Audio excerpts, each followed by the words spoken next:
Également avec Gérard Vespierre, avec nous depuis nos studios parisiens. Bonjour et merci à vous d'être avec nous. Vous êtes chercheur associé à la FEMO, Fondation d'études sur le Moyen-Orient, associé fondateur de Stratégie Conseil et également fondateur du site lemondedécrypté.com. Pour revenir d'abord sur cette déclaration commune, on vient d'en parler, sur la Chine et sur la Russie, considérée donc comme menace potentielle pour l'OTAN. C'est vraiment ce genre de dossier, vous pensez, qui pouvait ressouder l'Alliance aujourd'hui, au vu des désaccords ? Or, il y a une stratégie de communication à l'évidence. À partir du moment où vous avez des difficultés intérieures, non pas sur l'existence de l'Alliance, mais sur des éléments de fonctionnement interne, eh bien, vous faites l'impasse sur ces sujets-là et vous regardez vers l'extérieur. Et l'extérieur, comme vous venez très bien de le mentionner, eh bien, s'appelle la Chine, s'appelle la Russie. Et donc, vis-à-vis de la Chine, il ne faut pas oublier que nous participons, la France, l'Angleterre, les États-Unis participent à des opérations de liberté de navigation en mer de Chine, étant donné les positions que les Chinois ont prises sur un certain nombre d'îlots qui appartiennent normalement soit au Vietnam, soit aux Philippines ou à d'autres pays de la région. Et donc nous envoyons des bâtiments importants de type Mistral naviguer en mer de Chine. Donc vous voyez, il y a déjà des positions françaises et anglaises aussi affirmées vis-à-vis de la Chine et de ce qu'elle réclame dans cette partie du monde. Oui, parce qu'on voit bien, Gérard Vespierre, qu'il y a aujourd'hui un problème de cohérence entre les différents États membres. Est-ce que l'objectif de ce sommet, c'était d'abord de s'expliquer entre partenaires, parce qu'on semble encore très loin d'une harmonie, ne serait-ce même que d'un semblant d'unité? Il y a des différends, effectivement, il y a besoin d'éclaircissement, il y a besoin de ce genre de conférences, il y a besoin d'un continuum après ces conférences. Là, en Angleterre, il y a donc un comité qui doit normalement pouvoir aplanir ces difficultés pour le futur, et elle s'appelle premièrement la position vis-à-vis de la Russie.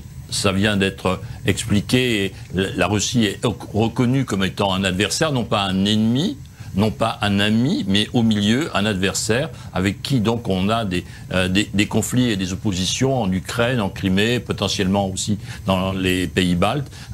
Autre dossier qui est le désarmement nucléaire sur les forces intermédiaires, donc le fameux traité INF dont les États-Unis sont sortis parce que ça fait 5 ans qu'ils disent aux Russes, vous développez un missile, le 3e 729 pour être précis, qui est en dehors des clauses de ce traité-là. Ça fait 5 ans qu'on vous attire votre attention, vous avez développé ce missile, nous nous retirons de l'accord. Et puis justement, en parlant de dossiers sensibles, on en parle beaucoup en ce moment, est-ce que la Turquie, d'après vous, est devenue un partenaire autant encombrant qu'indispensable, finalement une sorte d'intrus dont on ne peut pas vraiment se passer? C'est le sentiment qui se dégage ces derniers temps.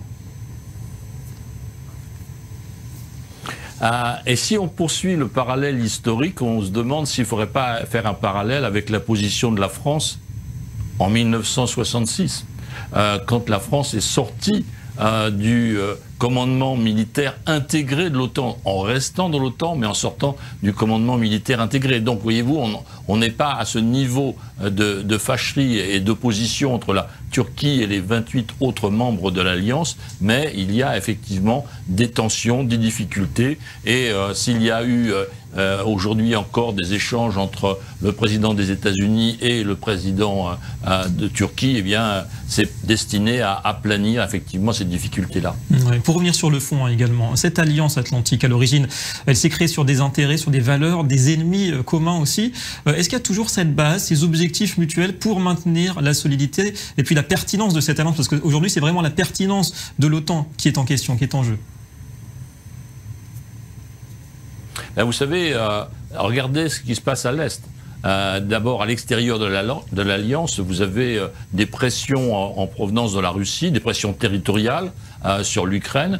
Vous avez un avion civil de la compagnie Malaysian Airlines qui a été abattu par un missile russe qui appartient à un bataillon de défense antiaérienne russe. Donc les Hollandais ont apporté ces de preuves là. Vous avez les difficultés avec l'annexion de la Crimée, vous avez la pression sur les pays baltes. Donc vous avez effectivement territorialement un problème avec la Russie. Et deuxièmement, vous avez Vladimir Poutine qui pratiquement tous les mois dit qu'il a développé de nouvelles armes, qu'il a des missiles invincibles, qu'il a des missiles qui peuvent être frappés, qui peuvent frapper n'importe quel point du monde très rapidement. Donc il y a cette pression de la Russie et il y a donc besoin de cette alliance qui existe depuis effectivement 70 ans pour faire face à ces menaces à la fois de déclaration et à ces menaces de présence militaire russe sur le terrain en Ukraine. Alors en marge de tous ces grands dossiers, on a le sentiment, surtout depuis que Donald Trump est arrivé au pouvoir, que les langues se délient, qu'on exprime plus ouvertement, peut-être plus librement ces désaccords, y compris entre alliés, on l'a bien vu ces derniers jours. Est-ce que pour vous c'est positif pour faire avancer les choses ou bien c'est dangereux avec des tensions parfois mineures qui peuvent être exacerbées ?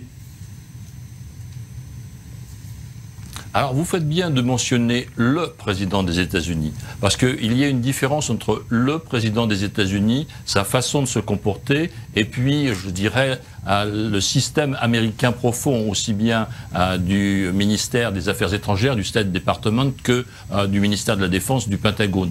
Car si vous lisez les publications stratégiques, d'analyse stratégique de ces deux institutions, vous voyez que ce qu'ils considèrent comme le bien le plus précieux après la puissance militaire incontestée des États-Unis, en numéro 2, c'est le réseau d'alliances uniques que les États-Unis ont de par le monde.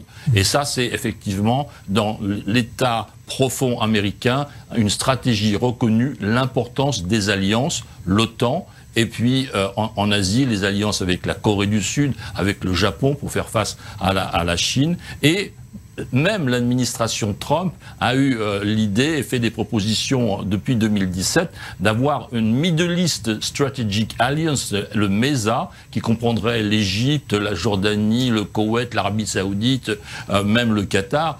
Donc voyez-vous, cette stratégie d'alliance pour les États-Unis et pour le Pentagone, c'est quelque chose d'essentiel. Ouais, donc besoin et intérêt mutuel, on l'a bien compris, entre les États-Unis et leurs alliés. Merci beaucoup Gérard Vespierre d'avoir répondu à nos questions depuis Paris.